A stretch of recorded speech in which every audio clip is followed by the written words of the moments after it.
Bonjour ou bonsoir si vous regardez cette vidéo le soir. Donc je vais juste mettre cette petite image que vous allez voir dans quelques instants. Je vais mettre en grand écran. Voilà. Et donc là vous voyez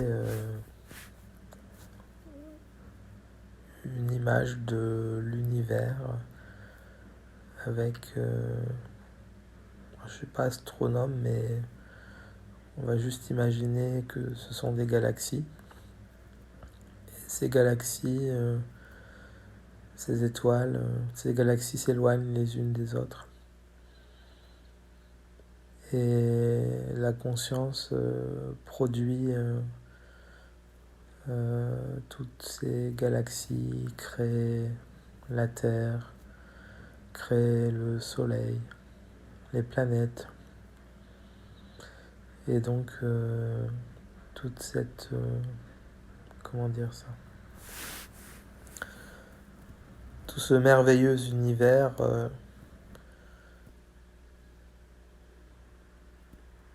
on peut se poser la question: d'où venons-nous?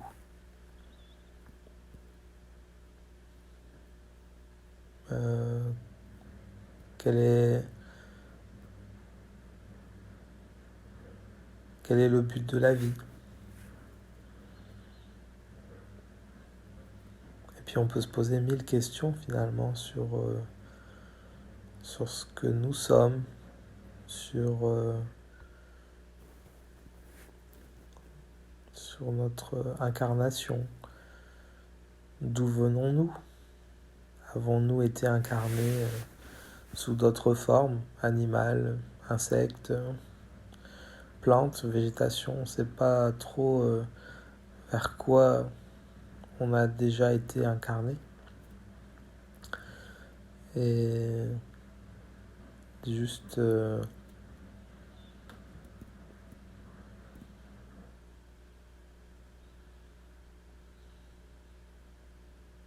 vais quitter cette image.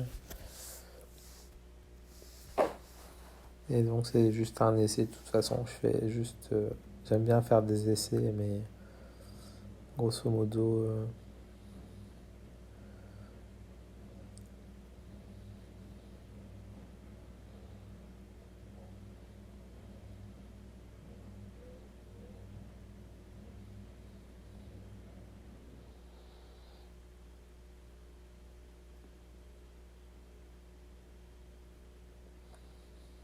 et pouvoir être dans le silence, dans cette incarnation.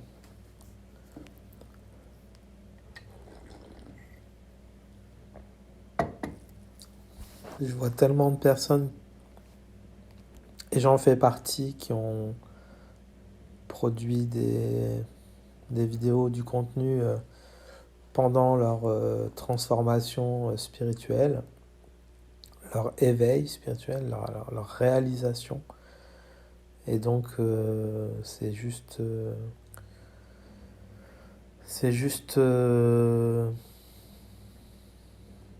c'est ok, quoi, tout est ok. Franchement, quand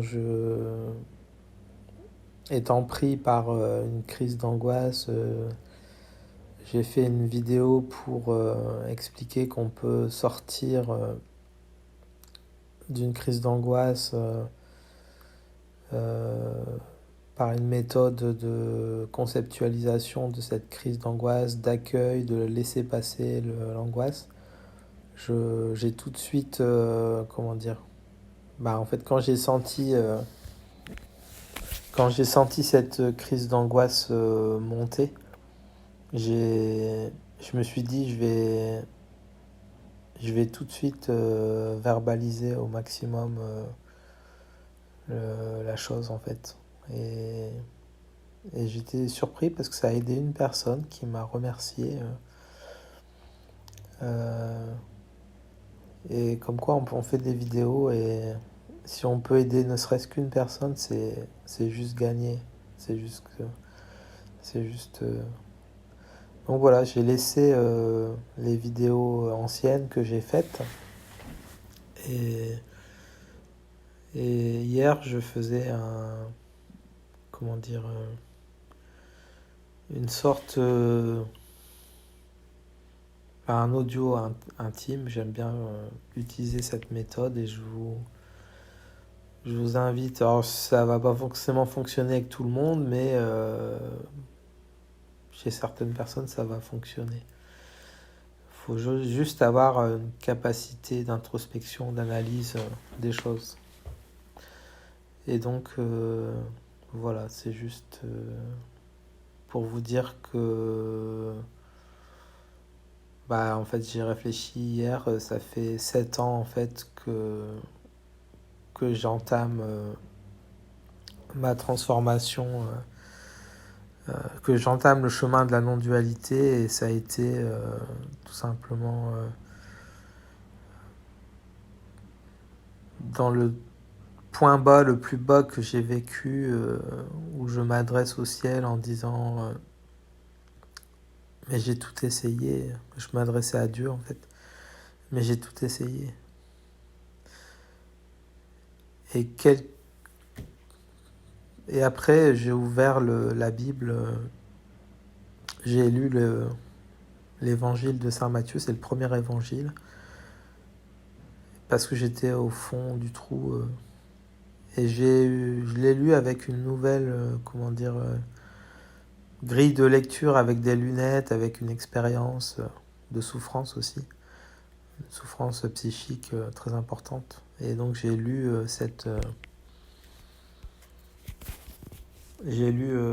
comment dire,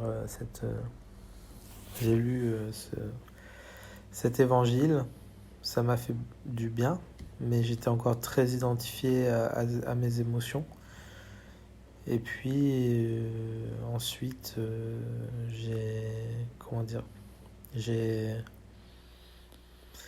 j'ai commencé à écouter un livre audio d'Eckhart Tolle, Nouvelle Terre. Et pareil, ça m'a fait beaucoup de bien. Après, j'ai lu le livre complètement. Premier livre, c'est arrivé au bon moment. Et, et donc, j'ai lu ce livre d'Eckhart Tolle, qui n'est pas Maître Eckhart, comme j'ai vu une amie sur Facebook qui me disait, voilà, enfin, qui a fait un post, Maître Eckhart, c'est pas Eckhart Tolle. Donc, bien le philosophe non duel et Eckhart Tolle, c'est pas la même chose, même si ils peuvent se rejoindre sur certains points, sur de nombreux points même. Et donc voilà, c'est juste ça. Ensuite, mes toutes premières méditations, c'est en ouvrant un livre de Bruno Lallemand. Et donc j'ai lu ce livre et j'ai commencé mes toutes premières méditations en étant vraiment très identifié à ma souffrance. Et donc j'ai commencé, je me souviens même quand j'allais au cinéma, j'étais tellement identifié, j'essayais de méditer à l'intérieur du cinéma. Et donc voilà les premières méditations. Puis après je suis passé à des exercices de méditation beaucoup plus précis, pratiques, issus de John Kabat-Zinn, qui a qui a influencé Christophe André. Et donc j'ai médité grâce aux livres et des audios de Christophe André, qui pratique la méditation en fait. Et donc j'ai pratiqué la méditation de pleine conscience en fait. J'ai adoré, vraiment. Ça a mis mes sens en éveil. Je voyais, comment dire, je voyais les arbres de manière magnifiée. Tout était beau. C'est vraiment une sensation d'éveil des sens Je me disais comment j'ai pu être aussi aveugle et je ne voyais pas les arbres, je ne voyais pas la beauté des fleurs, tout ça. Et il y a cette méditation basée notamment sur la respiration, sur l'observation du souffle, m'a vraiment aidé à entamer cette transformation intérieure et spirituelle. Et ensuite, j'ai continué tout le temps, méditer, parfois beaucoup. Ça m'est déjà arrivé de méditer 7 heures par jour. Et je sais pas ce que je cherchais, mais ça apaisait vraiment mon cerveau. Et en plus, j'avais, comment dire ça? Je,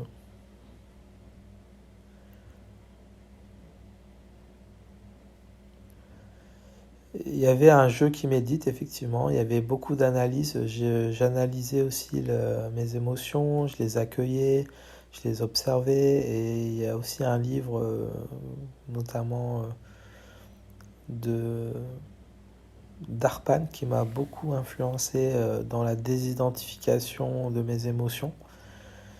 Et donc, il y a 2 auteurs qui m'ont aidé à me désidentifier de mes émotions. C'est Nasrin Reza, avec notamment le pouvoir de l'accueil, plus ses vidéos, notamment les premières vidéos qui m'ont beaucoup inspiré.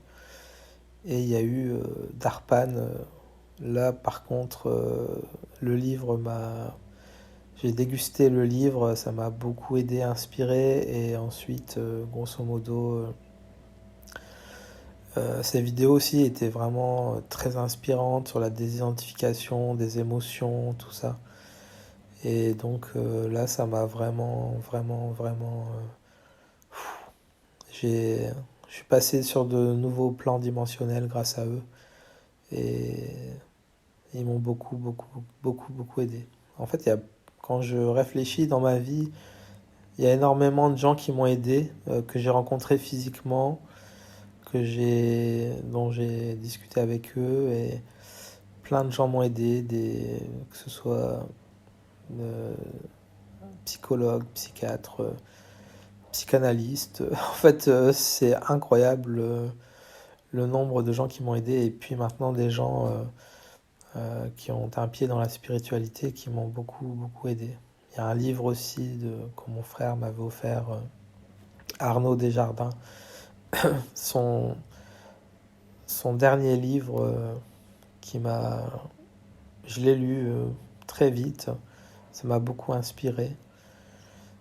Une sorte de testament spirituel. Si vous cherchez son dernier livre, c'est un testament spirituel.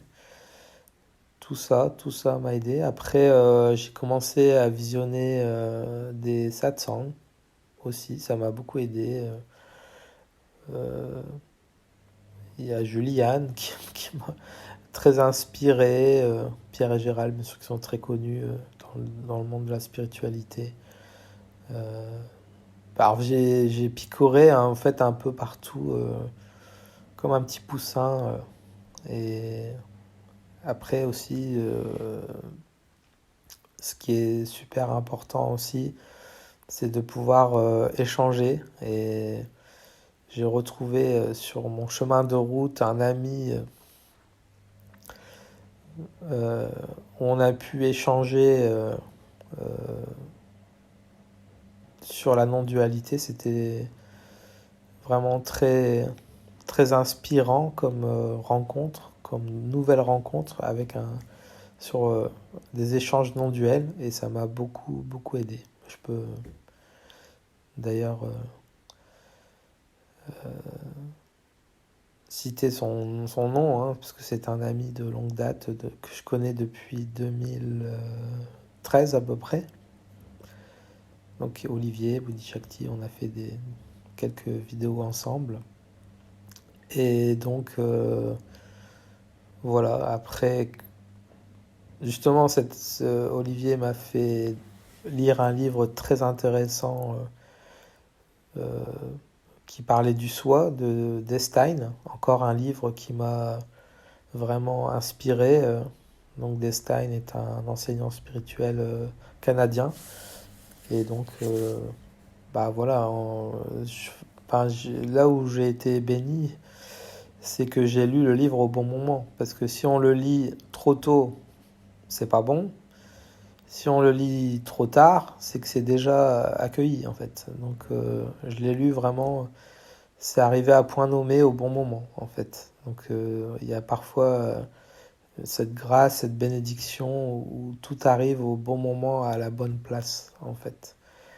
Donc là, on faut se laisser porter par l'inattendu et parfois cet inattendu est emprunt par la grâce, est emprunté entre guillemets et est teinté par la grâce en fait.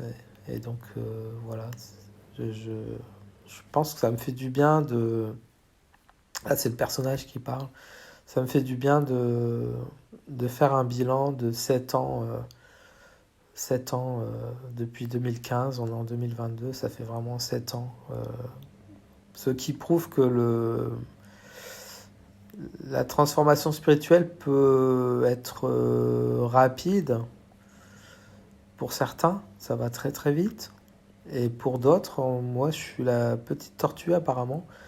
Et j'ai besoin de temps pour assimiler tout ça. Et 7 ans, c'est super.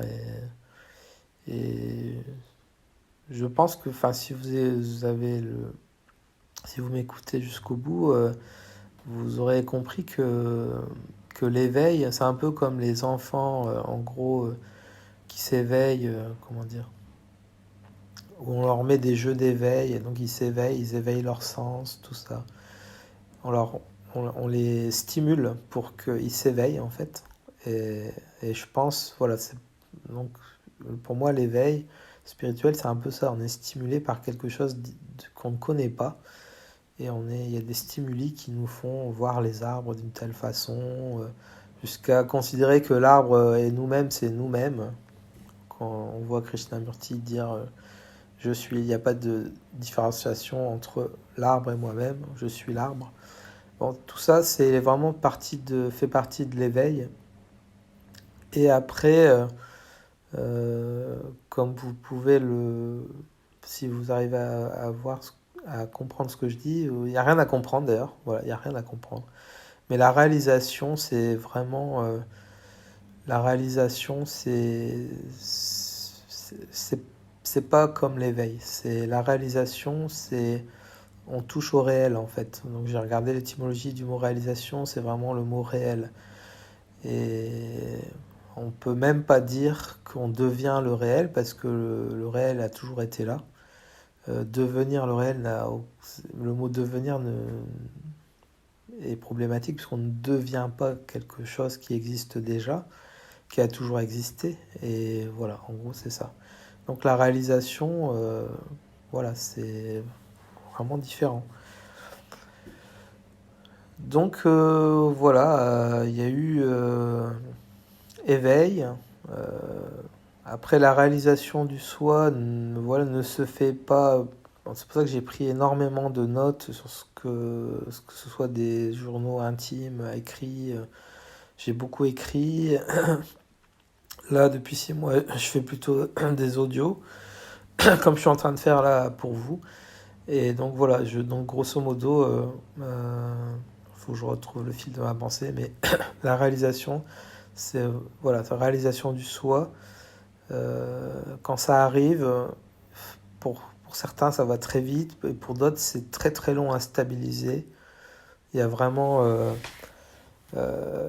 ça peut être inconfortable aussi parce le mental est exclu de cette réalisation. Donc du coup, il y a le personnage qui peut reprendre les commandes et dire mais qu'est-ce qui se passe, moi je veux pas ça, je ne veux pas de cette réalisation, etc. Enfin, c'est possible que ça arrive. Et c'est pour ça que il vaut mieux, entre guillemets, se dire rester calme, tranquille, comme dit Ramana Maharshi, rester tranquille, juste stabiliser l'expérience, prendre le temps, Et alors, soit on le fait tout seul, tout ça, ou soit on demande de l'aide, tout simplement. On se fait aider. J'ai essayé d'aider une personne, notamment sur le chemin de la réalisation. Et voilà. Donc, il y a plein de... On m'a dit récemment, et c'est très pertinent, enfin voilà, ce que je veux dire par là, je voulais juste intégrer autre chose aussi pour vous témoigner de, comme ça fait longtemps que je suis pas passé en mode public, vous témoigner aussi il y a quelque chose en moi qui fait que depuis que je suis tout petit, tout jeune, euh, je me suis dit, sois toujours reconnaissant à ce qu'on t'a appris, sois toujours reconnaissant sur sur ce qui t'a fait kiffer la vie en fait, ce qui t'a fait aimer la vie. Ça peut être un album de musique, tout ça. Et je me suis toujours dit, je ne rejetterai pas ce qui m'a fait vibrer en fait. Et donc la psychanalyse m'a fait vibrer parce que je suis entré dans l'expérience psychanalytique, que ce soit avec un psychanalyste, un psychiatre ou un psychologue. Je suis entré dans l'expérience psychanalytique. Et il y a 2 ans en arrière, en 2020 en fait, j'ai voulu, enfin j'ai eu la tentation de rejeter l'expérience analytique en fait et dire j'en ai plus besoin, je passe à autre chose, on va à fond dans la spiritualité, en gros, et voilà. Et donc j'ai j'ai compris, il n'y a pas d'erreur, mais j'ai compris mon erreur a posteriori, et il n'y a pas d'erreur puisqu'aujourd'hui j'en parle là maintenant avec vous, c'est que l'expérience analytique, loin s'en faut, je ne la rejette plus en fait. Au contraire, elle fait partie de ma vie, elle fait partie de... Voilà, j'ai expériencé des gens qui ont étudié Freud, qui ont étudié Lacan, et grosso modo, voilà, c'est beaucoup basé sur un socle cartésien, mais de grandes vérités ont été mises en lumière grâce à ces grands psychanalystes et psychiatres. Freud était psychiatre aussi, Lacan aussi. Et donc ils ont développé un pan de compréhension